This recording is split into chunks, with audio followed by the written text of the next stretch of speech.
আছে, ওটা হ্যান্ডেল আছে, কার সুইচ অফ করতে হবে মানে মারতে হবে, কার নব দিতে হবে, ওই সুইচটা আল্লাহর হাতে রয়েছে। নবী এজন্য বলেন, শোনো, আল্লাহ তোমাকে 30 বছর, 90 বছর, 70 বছর যে সময়টা আল্লাহ বরাদ্দ করেছে, এই টাইমটা সঠিক কাজে তোমরা ব্যবহার করো। কারণ যদি বেখিয়ালে রক্তামাশা আনন্দ ফুর্তিতে তোমরা কাটিয়ে দাও, আল্লাহকে সময়ের হিসাব দিতে পারবে না, পারবে না।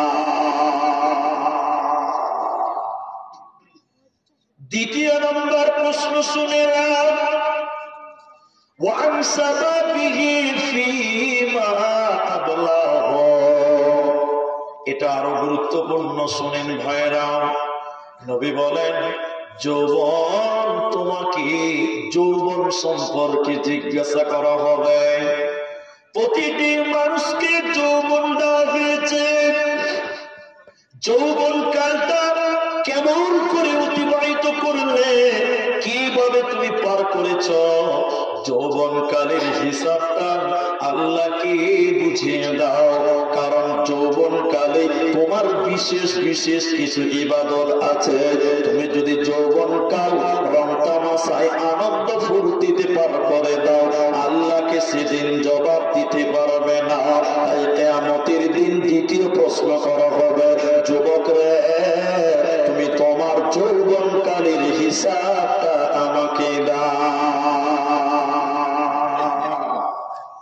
নবীজি বললেন, শোনো, 660 নম্বর হাদিস সহিহ বুখারীর, কিয়ামতের দিন 7 প্রকার মানুষকে আল্লাহ তার আরশের নিচে স্থান দেবে।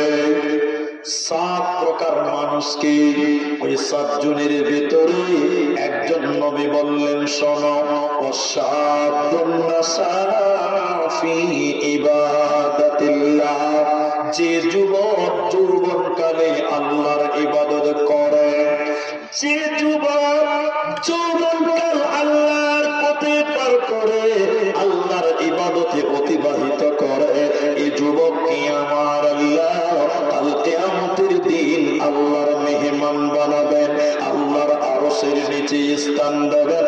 এজন্য যুবক রে, যৌবনকাল আল্লাহর পথে তুমি ব্যয় করো।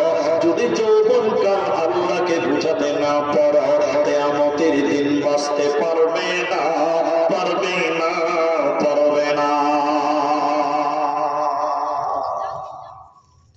এখন একটা প্রশ্ন করব, উত্তর দেন দেখি ভাই। যারা আছেন, যুবক যারা আছেন, তারা উত্তর দেন। আপনাদের এই চাঁদপুর, ধুলিয়া, আপনাদের এইগুলোতে, যে আপনার এলাকাতে গাছের ডাব হয়, ডাব, ডাব, ডাব বুঝেন তো? নারকেল গাছ এলাকাতে নেই? তা আপনি এদিকে দেখেন, এই যে ধুলিয়া বাজার বা ডাব বাংলা, একটা ডাবের দাম এই এলাকাতে কত করে ভাই? 50 টাকা, 60 টাকা, 80 টাকা, 100 টাকা নাই? সবাই বলুন, আছেন না? কিন্তু যে দোকানে ডাব বিক্রি করে, ওই দোকানে দেখবেন কিছু নারকেলও পাওয়া যায়। নারকেল, নারকেল, এটা নারকেলের দাম কত বলুন, বলুন কত? 30 টাকা। নারকেল 50 টাকা না, 30 টাকা, 20 টাকা, খুব বেশি দিকে চলে গেলাম 40 টাকা। ধর, আমি একবার নিজের বিবেককে জিজ্ঞাসা করেন, এদিকে দেখেন, একটা ডাব কিনতে গেলেন, ডাবের দাম নিল 80 টাকা, আর ওই দোকানে একটা নারকেল কিনবেন মাত্র 30 টাকা, 40 টাকা। এত ডিফারেন্স কেন জানেন? ডাব হলো কচি যুবক। ডাব কি?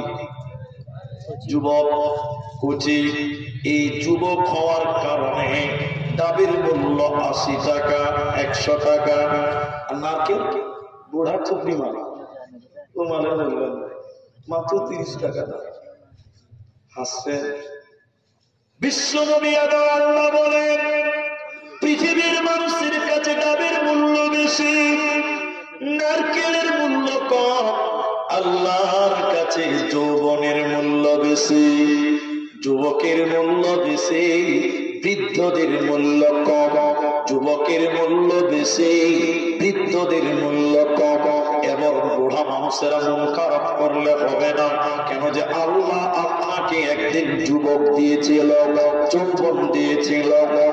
শুনেলেন নবীজি তাই বললেন, কিয়ামতের দিন দ্বিতীয় নম্বর প্রশ্ন করা হবে, হে মানুষেরা, তোমাকে যে 18 বছর, 20 বছর, 24 বছর, 30 বছরের জীবন দেওয়া হয়েছিল, তব্বকে যুবক বানানো হয়েছিল, যৌবনকাল কিভাবে পার করেছ?